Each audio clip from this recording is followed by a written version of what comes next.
I'm Ash Minnick, and this is Club Auspex. We've just seen Season 2, Episode 6 of New York by Night, and on this show we talk to the players of that game. Tonight we have two amazing guests with us. Persephone Valentine, hello. Hi. Welcome back. And of course, Noura Ibrahim, hello. Hello. So, yeah, hi.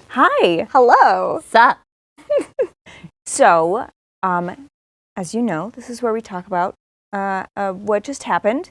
Persephone, you were with us in Season 1. Mm-hmm. And Noura, you've been with us for every other episode of Season 2. So. We'll start with the obvious. Can I talk about your entrance into the club, or your character's entrance into the club? Yes, please do, as Khalida would love for you to talk about her more. I would actually love you to talk about it as well. Because it was a very bold choice. Yeah. We learned a little bit about maybe either what Khalida's into or what she wants people to think she's into. Yeah, I think we all found out, including Noura at the time. Khalida's a little bit of a dominatrix. She's got the dominatrix vibe. In Poco. And just a little bit of dominatrix going in. Just, bow. Yeah, I think all of Khalida's, even though she's very flirtatious, but all of her flirtation comes from a position of power, which is like very important to that character. Yeah. It's almost never lust or affection. It's pure power play. Yeah. So you were saying that was a surprise to even Noura. So did you know how you were going to enter? Did that come up at the table in the moment? It was kind of in the moment.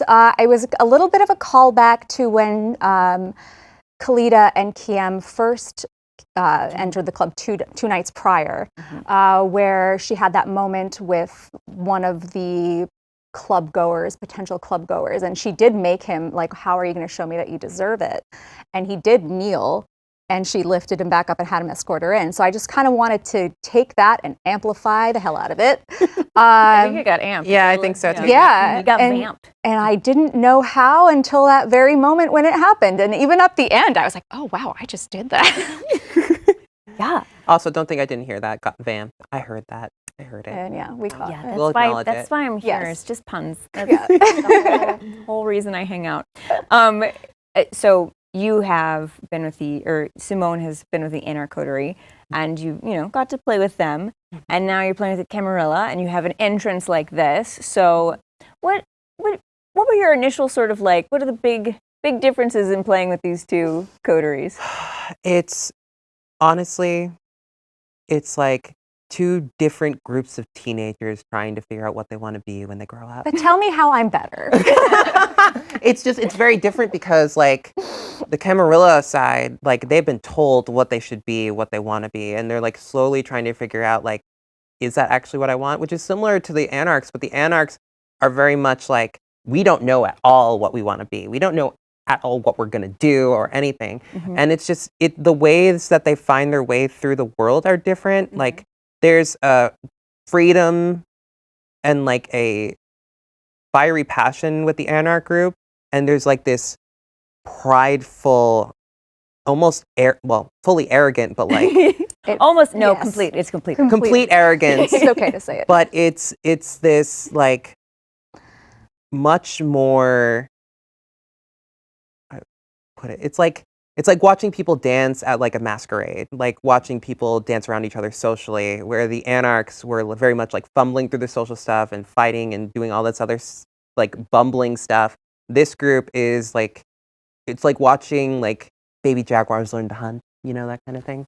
Oh, That's baby jaguars. adorable. And terrifying. And terrifying. And then the other Anarchs would be like baby raccoons, or like. It's more like, it's like they would be like, this is going to sound horrible, like city stray dogs, like that form a pack that are wandering through, which is equally as adorable and also equally as terrifying. Yeah. Mm-hmm. All right. And last time you were here, we talked a little bit about trust. Yeah. And if you trusted your vamp daddy, or if that was waning. You guys had a pretty sort of epic last episode, and it kind of came to a head when you all had your conversations at the beginning of this episode.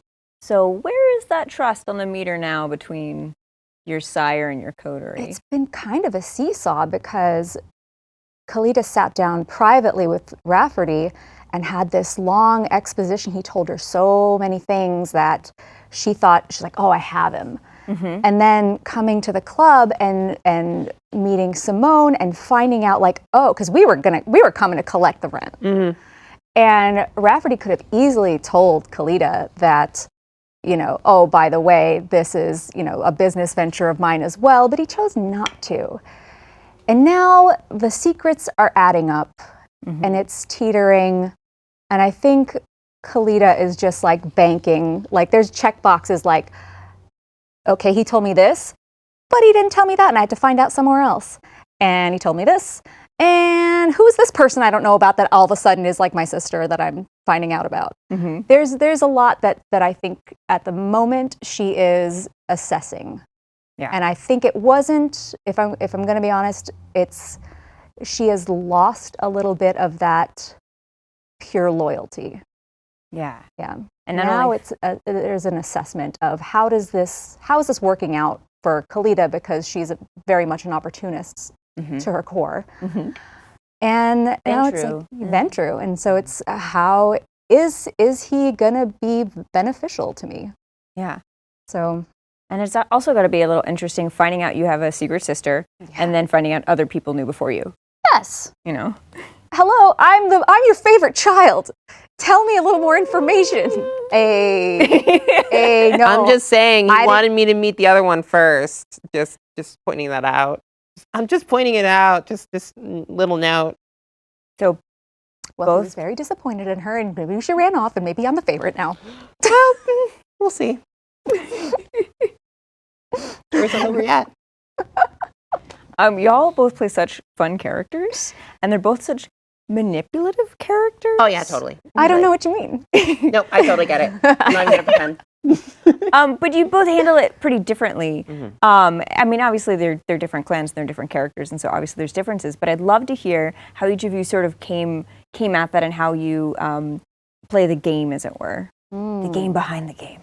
Well, we're both definitely social manipulators. 100%. I think that from Simone's point of view, her manipulation, it is a form of survival, but it's also a game. It's also like how you play people against each other, and how the intricacies of connection and how people are connected to each other is something that she revels in. Like the knowledge of like deducing people's weaknesses, what they feel strongly about, how that's also a weakness, what makes them tick. That is something that drives Simone to like the 10th degree. Like she wants to know every little thing so she can pluck threads and see where everything else is going. And it's all gamified for her. Yeah.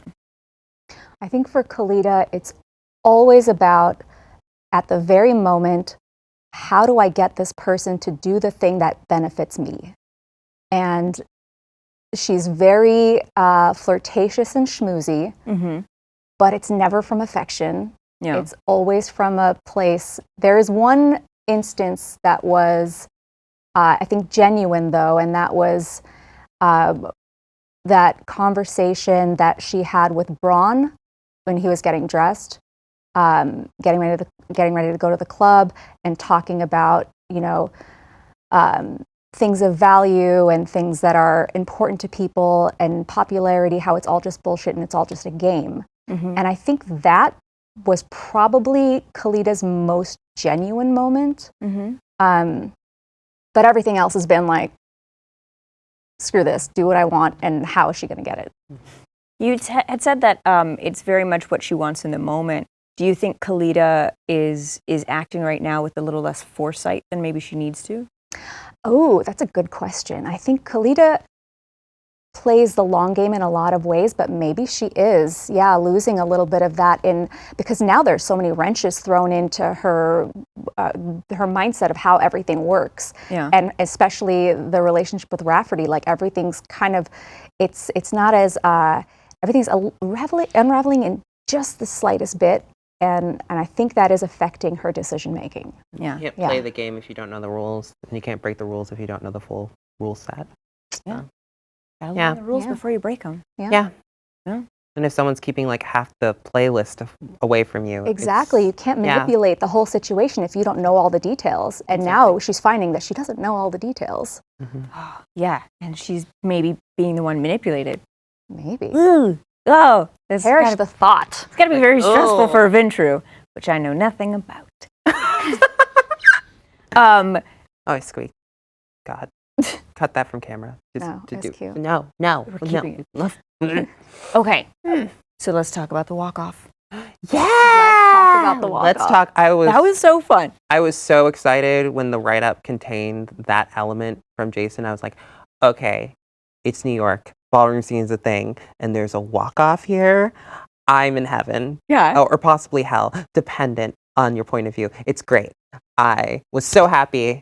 I'm so not expecting it. Yeah, I don't think we've really seen anything like that so far in the vampire streams, and it's got to be such a different way of playing, versus a combat or versus, It makes so much sense though, because for those who don't know, like Ballroom is a community started by, Black and Latinx, trans folks, and gender nonconforming folks, queer folks in New York, specifically in, I believe it started in Brooklyn or the Bronx. I get them confused. I apologize. But like, it is all about creating and curating the idealized life for yourself and presenting realness, giving like executive realness means like portraying like what your idea of an executive is, even if you can't be it and you're like cut off from that. Yeah. And it's all about like status and winning trophies, and it fully works within the sort of like idea of Vampire the Masquerade, because it's all basically a masquerade. Yeah. So the fact that it's like part of Simone's club and it's how she settles disputes on her own territory was just so perfect. Yeah. You know? Yeah. I love that it's the non-violence, and now we're going to do a walk-off. Mm-hmm. But it's also like there are real risks with it, because if you lose so much status and you lose Simone's favor, like Yvette did. Yeah. Yeah. Yeah. In my head, her punishment is just being ignored by Simone for an undetermined amount of time. Yeah, she's just Terrifying. Yep. Yeah. Cut off. And it was like both you and Jason, I think, played that really well, where it was just really obvious that it was just like when she lost, it was just, there wasn't a lot said. It wasn't described what happened to her. It's just like, okay, go. And she was like, oh God. It was so good and so subtle. And playing that, like, how did you, what was it like to sort of figure out what you do for the walk-off versus other types of interactions? Well, what Noura's decision is that as soon as this was like laid out, the rules, I know that Sin being a dancer, I knew that she'd want to do the body part. And I was like, all right, I'm going to give her that. But as Khalida's response, she gave the very arrogant, well, looks or body, how could I choose, Yeah. But I knew which one I was going to, and I passed it over to like let Sin pick which one she wanted to do. And I thought it was great because I also had the merits in looks, and I was like, okay, well, that'll help me out. I was a little worried though, because there was that the way that the club would affect me later on. That I was like, oh no, Jason's gonna do a thing, and I don't want to lose this walk off. I really just didn't want to lose the walk off. So yeah, I was terrified. Yeah.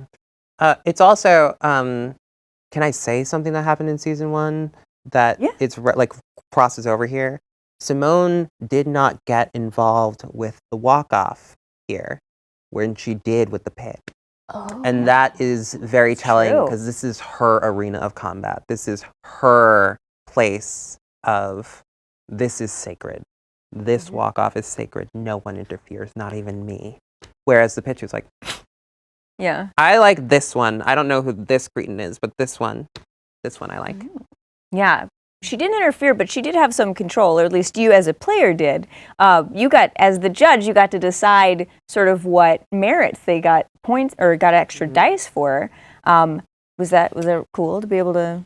Yeah, although like I'm just in my head, I was like, I'm gonna let them do like everything in their power at this moment. I'm just like, do it. Get a little taste of that storyteller power. A little bit. Did you Take like all it? the dice. Oh, I always like it. I always love it. It was very, very fun. And so I also want to talk about, we had a really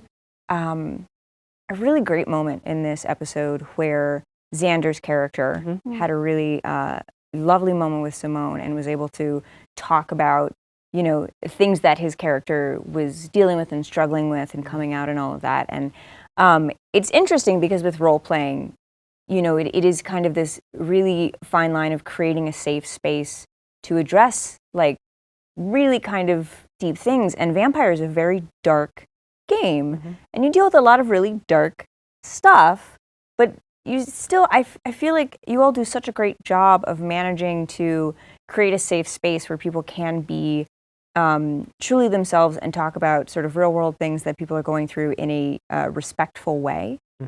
How do y'all feel that is created here? Like what do you as a player go through? What does Jason as the storyteller do? Or just in general, how do you create that safe space and keep it, you know, consensual and open and things like that? Well, before the show even starts, in the days or however long planning ahead, we, the cast, already started checking in with each other on like what's okay to touch upon, what are your lines and veils, and then once we actually get on set, we do that again, like in writing, so that Jason knows and so that we all know, and if there's anything we need to clarify. That being said, this is still an improvised show, so there's obviously not a lot. We can't be like, hey, I want to say this, this, and this to you, and that's not how it happens because we have to keep it an improv game. So, but we are able to say, hey, is it okay with you for me to touch upon X, Y, or Z, like subject matter? And that's very helpful for us. And so we do that beforehand, and then we also check in with each other afterwards. And was that okay? How are you feeling? You know, how can I do, what can I do to make you more comfortable? So it's a multi-step process, and I think we're all here for each other, and that's been really nice to see this season. Yeah, it's also like, particularly with the Xander moment, it was this like really cool like storyline flow. Like seek your bliss was the theme of the night. Seek your bliss, seek your truth, seek what makes you feel the best. And also we had like the element of the walk, which is totally 100% a creation of the queer community in New York.